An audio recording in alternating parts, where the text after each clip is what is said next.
नमस्कार भाइयों, चलते हैं देखते हैं कि मसूर की जो फसल को जब हार्वेस्ट कर लिया जाता है तो उसके बाद उसकी जो है वो कटाई के बाद जो है उसकी गहाई कैसे की जाती है। देखिए, थ्रेशर के ज़रिए से आप गहाई कर सकते हैं।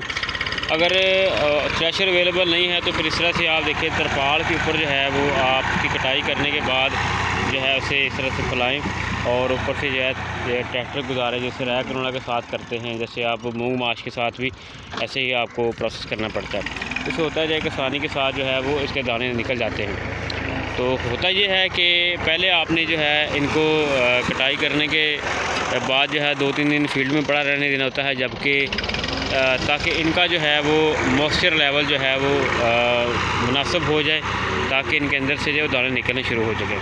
तो ये देख सकते हैं आप इस स्क्रीन के ऊपर कि ये इस वक्त इन ढेरियों के अंदर से देखें, ये यहाँ पर जो इनके दाने नीचे निकल आते हैं। देखिए, ये देख सकते हैं नीचे आप। तो इस तरह से होता ये है कि ये दाने नीचे आ जाते हैं और फिर इस तरह से आप इनको छाछ के ज़रिए साफ़ कर लेते हैं। तो ये प्रोसेस है जी ट्रैक्टर के ज़रिए से।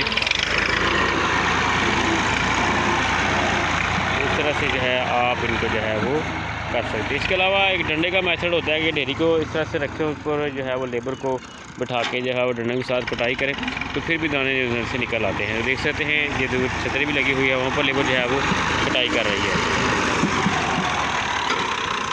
तो अब जिन काश्तकारों की फसलें जो हैं वो इस तरह जैसे गंदम है या उन्होंने चने की कटाई करके रखी हुई है, जैसे गोल है, तुखम बलंगू है, सौंफ वगैरह है, तैयार है, तो उन्हें कोशिश करनी चाहिए कि उन्हें जो है वो समेट लें, अंदर कर लें, क्योंकि बारिशों का स्पेल भी है, इससे जो है मुतासर होने का खर्चा है। उम्मीद करेंगे आपको आज की वीडियो समझ लग गई होगी और पसंद आई होगी। हमारी वीडियो को शेयर कीजिएगा। शुक्रिया जी।